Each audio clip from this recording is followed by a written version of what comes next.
All right, so we are 5 days in now to the launch of Arc Raiders, and I just wanted to kind of go over the expedition, which is basically going to be your self-wipe reset kind of deal. So some of this you're going to be able to read yourself in game, but I wanted to get this out there so you guys can see what materials and stuff you're going to need. I know a lot of people are having inventory issues and you're not sure what to keep, what to get rid of.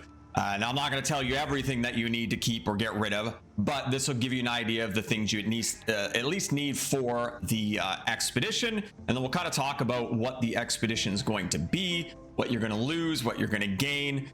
There's still some stuff in it that I'm not 100% sure on, that it's kind of vague and I'm not really sure where they're going to go with it.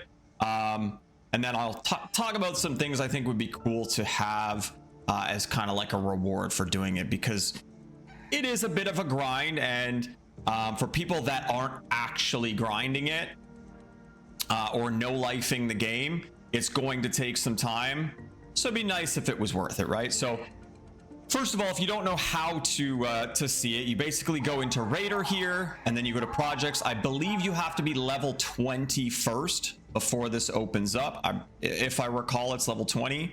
But yeah, you just go into your Raider thing, you go down here to projects, and as you can see here, I'm complete. So you're gonna have a button over on the side here. You can't see it under my face, but go to project, and I'll hide my face just for a second here so we can read this. So I'm in the departure phase right now.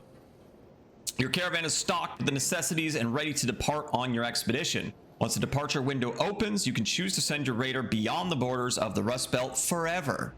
All items remaining in your raider stash will be converted to the expedition, or contributed to the expedition, and your next raider can earn up to 5 skill points based on the total value of those items. So that is where we start getting into the vague stuff.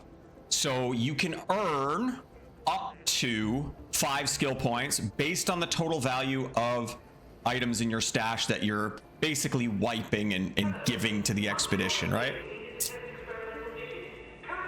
The thing that I'm not sure about is what value equals 1 skill point, right? So is it 100,000 worth of value for 1 skill point?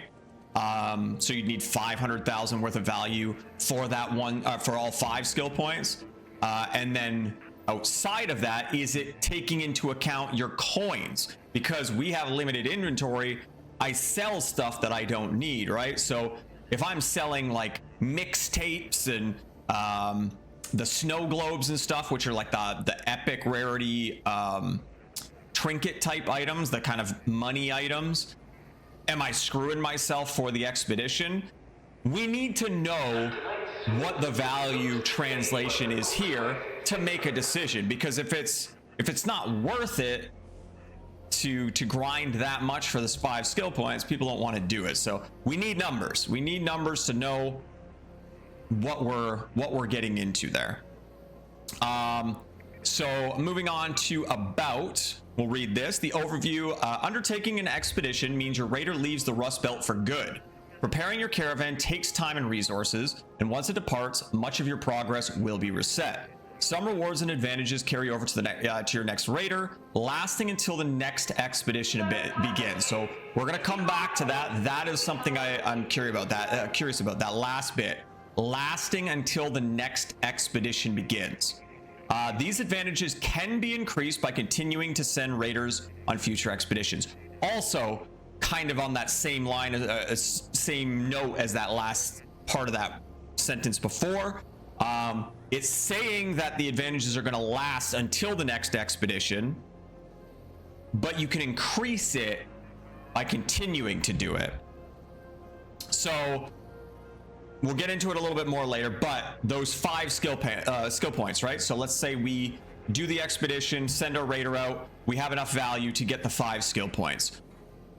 It's saying that it lasts until the next expedition begins. So I think it's like 60-day windows or something like that, between the departure windows or whatever. So 2 months.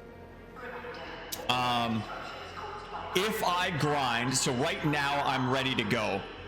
Once we depart, I'm gonna get the, let's say we get the 5 skill points. Now, is that just gonna last for 60 days and then it resets again and I'm back to, let's say the max is 75. So I gain those 5 skill points. Now I can put 80 points into my tree.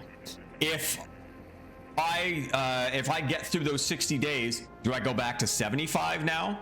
But then it says those advantages can be increased by continuing to send raiders on future expeditions. So does that mean if, let's say I do this one, I go up to 80 skill points. I do the next one, I go to 85, and the next one I go to 90, then 95, then 100.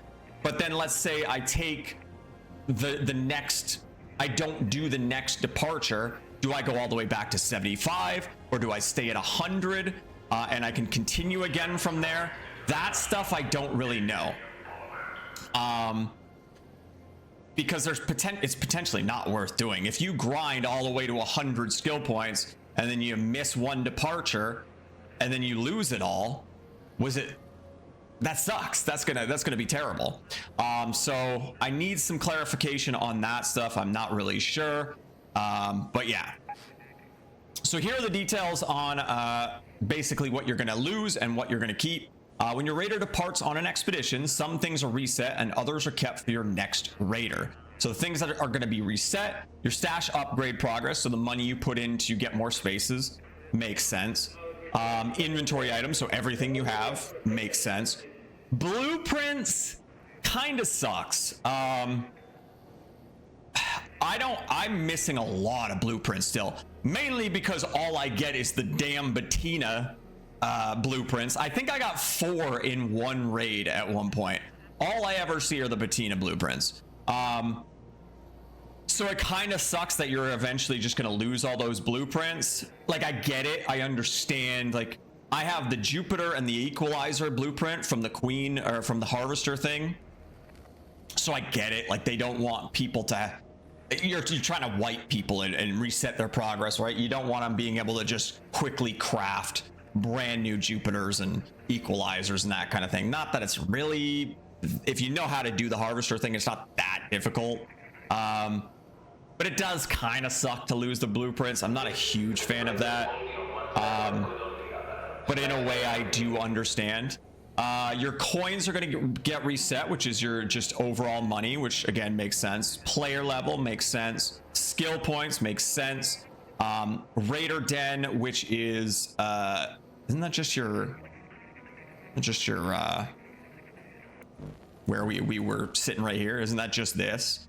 I don't know what that necessarily means here. I don't know if they mean this stuff. Like, these are all, this changes based on some of the items in your inventory and stuff. I don't know the whole system here, but anyway, apparently that gets wiped, whatever that means. Your workshop, so again, there's something that needs some clarification we're going to talk about over here, but your workshop's going to reset. I would assume you lose all your upgrades, and they all go back to either level 1 or just not crafted yet, and you're going to have to unlock them and make them again. And then the quests. I'm sorry, but the quests were kind of boring, and they didn't really pull me into the world. I think they could do a much better job on the quests. I don't really care to redo them, but that is something we're gonna have to do. And then what will be kept are your unlocked maps. So at the start of the game, you got to do, what is it? I don't know all of them, but like 18. You have to do 18 raids to unlock one of the later maps or whatever. So those are all going to stay unlocked. Unlocked workshop stations. So this is going back to here. We have them all unlocked right now anyway. And I went back in my VOD and there weren't any restrictions on, like, it wasn't, you have to be this level to unlock this workshop, or you have to do this quest to do this workshop. They were all just unlocked. You just had to craft them right away. So I don't know if this is for future, like they're planning to add more stations. But as it stands right now, doesn't really matter. Your codex entries are going to stay, which makes sense. Your raider tokens, which are these ones, I think so. I always forget. Your paid currency. Your creds, which are your feats for unlocking the raider deck stuff. Your raider deck progress. Your active leaderboards, so in the trials, those are going to stay unlocked as well. Your cosmetics, which makes sense. Personal event progress. We haven't had any events as far as I know, so that'll be for the future as well. And then again, a little bit vague here. We know bonus skill points is up to 5. We don't know what the value translation is going to be. It'd be nice to know that. And then bonus stash slots. Again, that we don't have any details on. We don't have, it could be 10, it could be 20, both of which are pretty insignificant. But yeah, we just don't know. Rewards and buffs. Completing an expedition gives your new raider lasting advantages until the next expedition departs. These include increased XP gains, extra scrappy materials, increased weapon repairs, and more stash space. So it's saying it doesn't mention the skill points there. So we were talking about that before. Are we going to lose skill points if we don't do a departure? But here it doesn't mention it. So you're going to get increased XP gain, which is cool. Extra scrappy, and then increased weapon repairs and more stash space. So the stash space might actually get reset no matter what.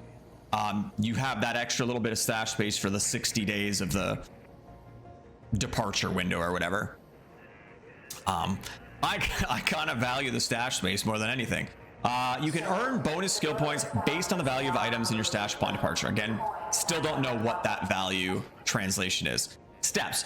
Preparing for an expedition happens in 5 stages, each requiring specific resources or items. You will construct a caravan, stock it with supplies, and then leave everything behind to depart.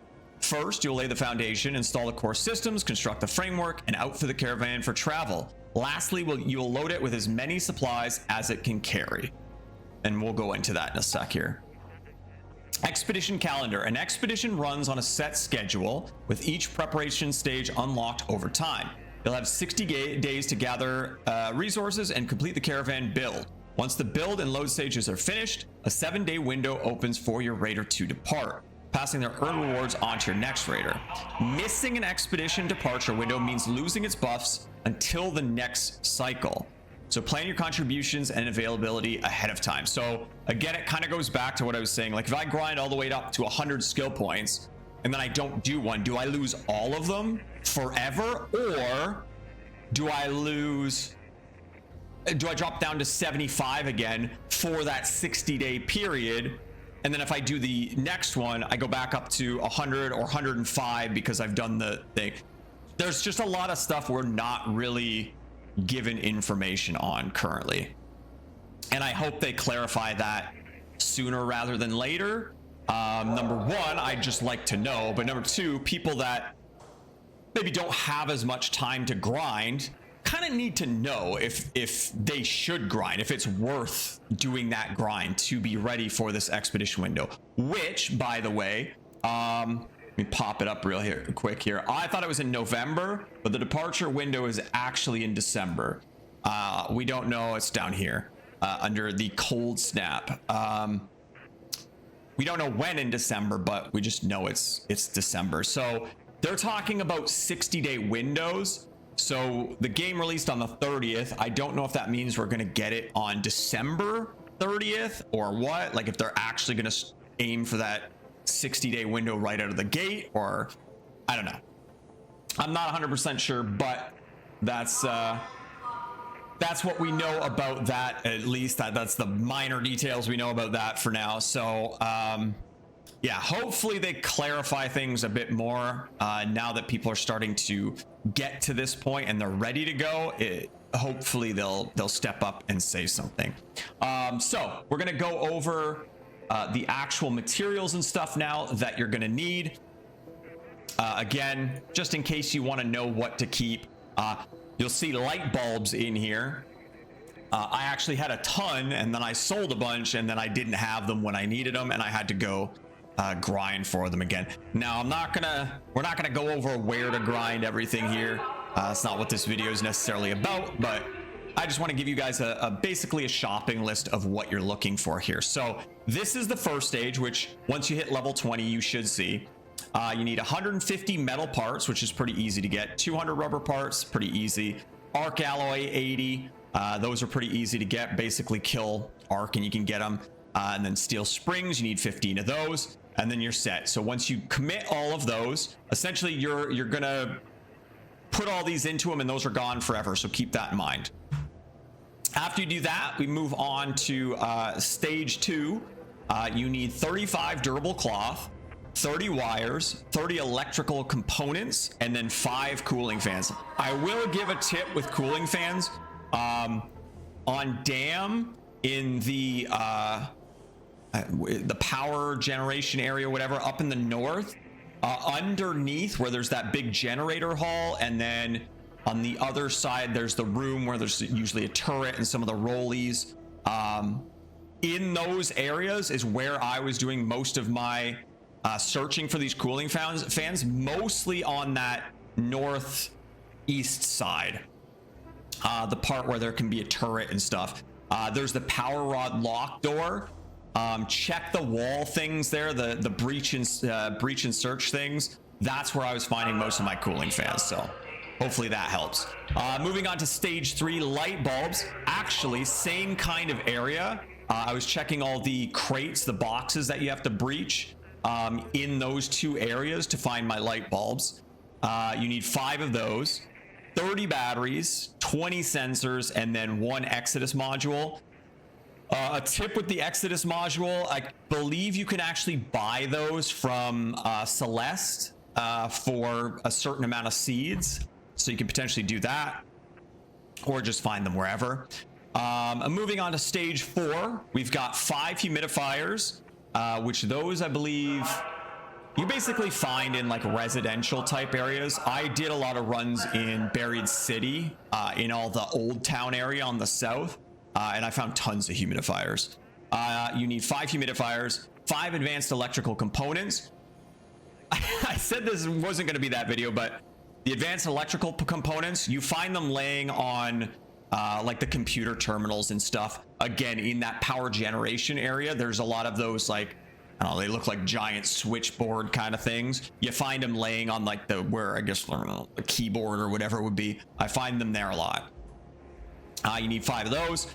Magnetic accelerators, you need 3 of those. Leaper pulse units, you need 3 of those. I do have a video on how I kind of cheese killing leapers on Spaceport. Made it really easy to get all those leaper pulse units. And then finally, stage 5, this was the big one. So essentially what you have here is you have 4 different categories. You've got combat items, survival items, provisions, and materials. And you essentially have to contribute a value amount to each of those categories. So you can see on the right side there, you have all these, all my Vita sprays and stuff that I was finding a ton of in Buried City. I have a little loot run I do there that was getting me a ton of these. So every time you commit one of these, you're essentially selling it to the caravan. You're getting that, you're not getting the money, but you're adding that value. So Vita sprays, I think, are like 5k or something like that. So every one you add to this will increase your value by 5k. So yeah, you're just basically dumping. It's sort of like a soft wipe within the wipe mechanic. You're essentially just giving over materials here. This wasn't too bad. I had a lot of stuff saved up and whatever anyway. But then I was just doing my money runs on Buried City, and I completed this in probably a day or so. It wasn't too bad. Obviously, I had stuff built up from the other days as well. But yeah, that's essentially what you're doing here. So again, combat items are going to be like guns and grenades and that kind of thing. Survival items being your shields, some of your meds, that kind of thing, your augments, tools and gadgets, stuff like that. Provisions are your other miscellaneous stuff, your trinket items. That's probably where you're going to get the easiest one. So giving like mixtapes and the snow globes, that kind of thing, you'll get lots of value there. And the materials are just like anything other than that. So crafting materials, recycle materials, stuff like that. But yeah, once you're done that, you move on to where we're at now. And you're ready to go. You're just waiting for the departure window. So again, as far as I know, it's going to be in December. We don't know when yet. But once that pops up, we depart and see what happens there. So yeah, again, there's a lot of unknowns that I would like to see known. So hopefully they talk about that soon. But yeah, I just kind of wanted to give you guys your little shopping list there. Some of those things are a little trickier to find. Again, like the light bulbs were kind of a pain, so it kind of bummed me out when I got to that point and realized I sold all my light bulbs. So you might want to hang on to those. And then yeah, something I would like to see for this as well would be a cool cosmetic. Ideally a backpack. A backpack would probably be the best bet for it, but it'd be kind of cool to show how many expeditions you've sent your raider on, you know? So this backpack here kind of gave me the idea. It's got all these little patches on it. It'd be cool that because you see your backpack all the time, it'd be cool to have basically an expedition backpack that every time you do an expedition, you get a patch or a little tick or something to show off that you've been doing expeditions and how many you've done. Just something to flex, you know? I think that would be cool. I would hope it's not that much work, because you could just model a cool looking backpack and then just have different versions of it that have X amount of patches or whatever on it. So something like that I would think would be pretty neat. Hopefully they do something like that, just that little extra thing to kind of, I don't know, for me that kind of stuff gets me to do those things more. Like in Escape from Tarkov, I always wanted them to, every time you do Kappa, you get a little like slash on your case or something like that, something to show that, hey, I've been grinding, I've been putting in the work, I've been busting my butt to get things done. So hopefully they do something like that. I guess they could do something with a trinket too, but I just figure it's probably easier if you're adding up a bunch of expedition count type things. It'd be cool to do it on your backpack. Hell, you could even have like a digital counter kind of thing. Like this thing's got whatever this is. You could have like a little, you know, like in games with guns with stat trackers and stuff, you'd have something like that. Expeditions done, and then it just keeps ticking up the number every time you do one. Something like that. I think that would be really cool. Yeah, hopefully they do something like that, but we'll see. We'll see how it goes. But yeah, that's basically it. Just wanted you guys to have some information there. Obviously, some of the stuff is still a little bit unknown. If we need to update the video, maybe we'll do another one at that point. But for now, I think that gives you guys a good indicator of what to save for and stuff like that. So hopefully that helps you out. Yeah, thank you so much for watching. I'll catch you all in the next one.